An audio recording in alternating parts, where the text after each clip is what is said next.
Ito kasi yung nauusong buhok ngayon, di ba, yung mga black, yung super black na hair, and na-achieve ko siya sa shampoo lang. Ito yung color ng hair ko.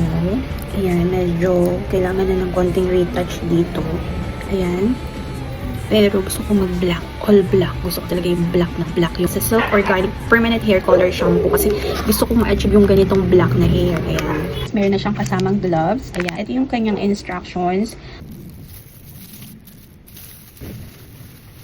Ito na siya. Ewan ko kung tama yung ginawa ko. Yun. Ito na yung itsura niya after 30 minutes. Ayan, grabe. Black na black talaga siya dito. Ito na yung hair ko. Sobrang bilis lang, 30 minutes lang to, girl. And then worth 60 pesos lang siya for 30 ml. Dalawang shampoo yung ginamit ko sa buhok ko. And kung naman ang shiny ng buhok ko, pantay na pantay yung pagka-color niya dito. Black na black talaga siya. Ayan, ang ganda. Ang ganda niya, promise.